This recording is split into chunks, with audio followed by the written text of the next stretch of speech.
Sup YouTube. This one goes out to the women of New York City in particular. As some of you may well know, for the past couple of months there's been a spike in sexual assaults, groping, molesting, and even forcible rapes. Ladies, I really feel that it's time to reconsider your options.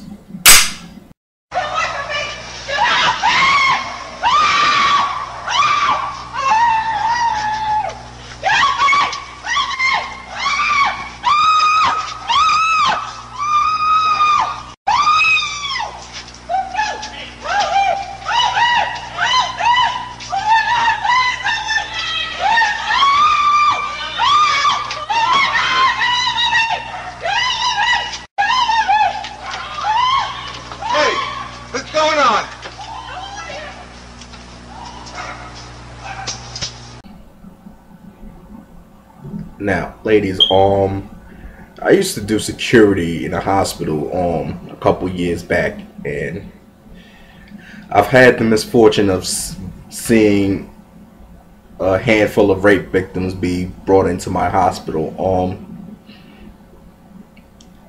Well, we all know the obvious happenings of a rape or sexual assault, but what we don't know is what goes on in a woman's mind during that sexual assault.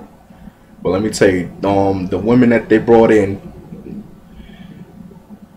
oh man, they're just messed up in the head psychologically, even physically.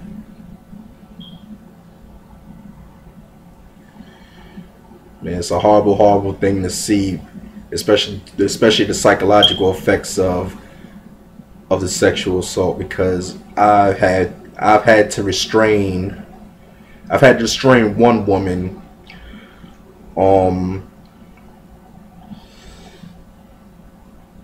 just the incident after she was brought in. She couldn't talk, she couldn't move, she just had this 1,000-yard fucking stare on her face, like she couldn't just believe what she went through, like it happened to her. She couldn't believe it. Anyway, one of the days after she's recovering in the hospital, one of the male doctors approached her to asked her to see how she was doing. This woman just snapped in the battle mode, I guess. She ripped the IV needle out of her arm, threatened to stab the doctor with it if he came any closer. Because that's just how messed up her mind was after that. She didn't want anybody male over the penis to come near her. So what did they do? They call us.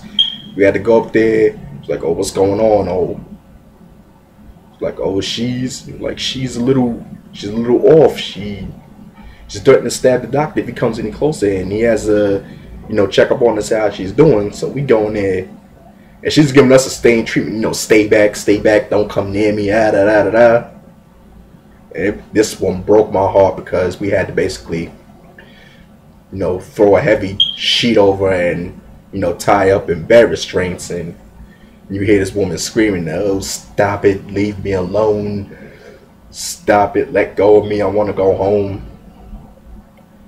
It's a sad thing to see, and it's fucking sad to go through. Now, we're going to talk about some of the options that you women have. You can take a self-defense course, which these courses, I don't want to say they're good for nothing, but they're just not enough. It's just enough to bring awareness to the situation. As in the video that you saw, the woman kept screaming and screaming until someone came out to see what was going on.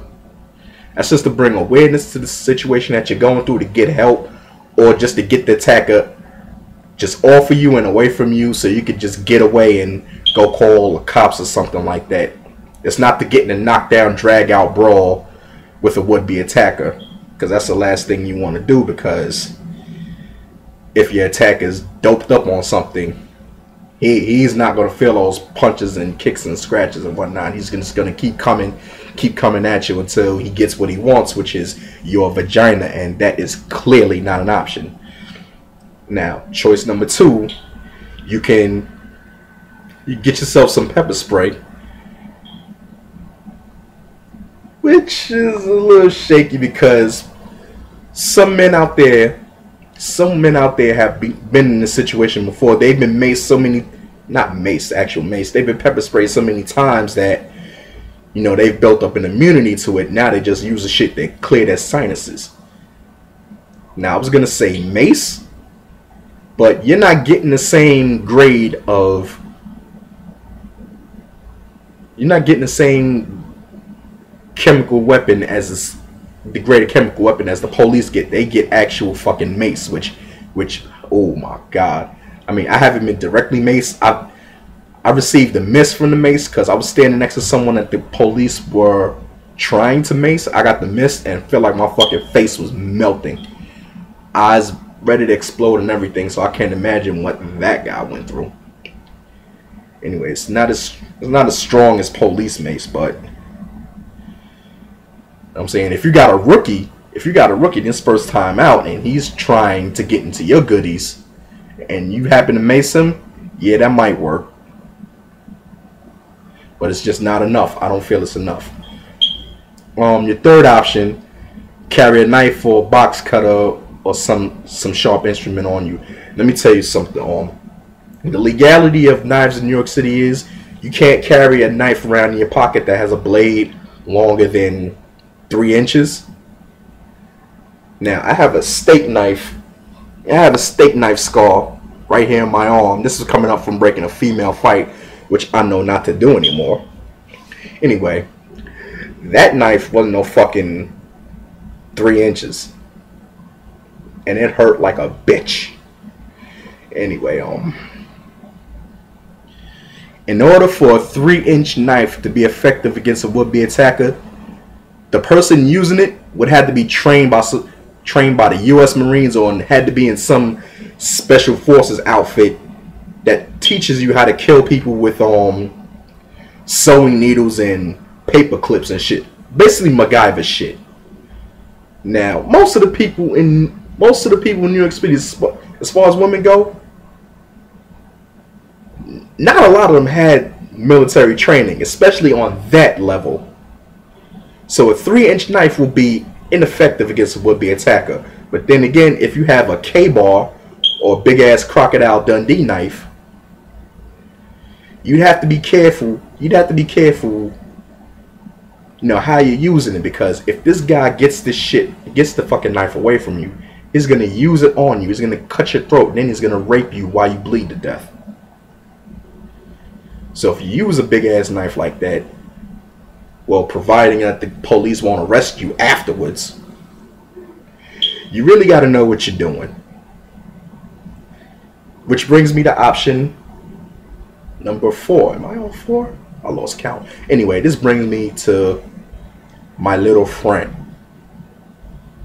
Ladies, now is the time to speak up for your rights, your Second Amendment rights. Yeah. Remember that old archaic article of the Constitution that's just obsolete for us progressive New York City dwellers? Well, that option was put there for us to defend ourselves against a tyrannical government, which is what the government is now, which is what the government of New York State and New York City is now. But that's a totally different option. That's a totally, not a totally different option. That's a totally different video. Now, it just so happens that we could use that same old, archaic, prehistoric article to use these against would-be attackers. Trust me, ladies, A bullet in the balls equals no more rapists. But then again, there's a double-edged sword to having carrying a gun. Because first of all, in New York City, it's just a bitch to get one of these to keep in your house. And if you're not rich, if you're not a celebrity, if you're not a politician or a politician's friends or a police officer or a CO or anything like that, any type of law enforcement official, you're not getting one of these to carry around in the streets. But if enough of you ladies spoke up and demanded that the city and some parts of the state drop that proper cause bullshit, which you have to have to carry one of these out in the street. If you get them to drop that bullshit, then you could get your CCW. You could tuck one of these in your pocketbook, in your purse, or wear it on the hip holster, you know, under your dress or strapped to your thigh, or even in between your cleavage. I've seen it, and it is sexy. Anyway, if enough of you spoke up, and the city just happens to reverse itself on that, or anybody passes a background check, can get a CCW, and you have one of these, trust me, there are going to be a lot less rapes in New York City. But there's going to be a lot more rapists in the hospital with missing testicles. More guns, less crime. It is proven. Now, back to this double-edged sword thing. If you have one of these, say you're walking home 3 in the morning, coming from God knows where, anyway, and you're walking home down a dark, unlit block, and a would-be attacker jumps out of the bushes. Ha! Come here, bitch, I want some of them goodies. Give me them gazongas. Gazongas. Anyway, so you tell him no, he's still coming. You screaming again, no, leave me alone, he's still coming. You pull this out of your pocketbook or wherever you decide to keep it, and this man is still coming at you with the intentions of getting inside your vagina without your permission, then ladies, you have to put him down. You have to pull the trigger. He's not offering you milk and cookies. He's not offering you a ride home. He's not trying to ask you out on a date. He is trying to rape you. And you can use one of these to stop a forcible rape in progress, or stop what would be a forcible rape, because that's what he's obviously trying to do. But I guess the National Organization for Women, especially the chapter in this city, doesn't want you to have one of these, because you can call the police and they'll just come a running. No, they'll come a running, and by the time they get to where you are, because you have to tell them where you are, by the time they get to where you are, he's done handled his business. He done skeeted off inside of you, and he is done taken off to go find another one. And a lot of these motherfuckers are running around with HIV and AIDS and God knows what other sexually transmitted diseases. So really, when you look at it, that's attempted murder, because there's no cure for HIV and there's no cure for AIDS. So that's attempted murder. Will you let somebody take your life? Oh, by the way, this gun isn't loaded. We think I am stupid. Anyway, speak up for your rights, because the time is now. Ladies, reconsider your options. This is here for you. Take advantage. Now, That's my thoughts about it. Comments, questions, responses, they're always welcome. Keep watching them, and I'll keep bringing them. And this is the only view that you should be showing a rapist. Don't let it happen to you, ladies. Get yours today. Later.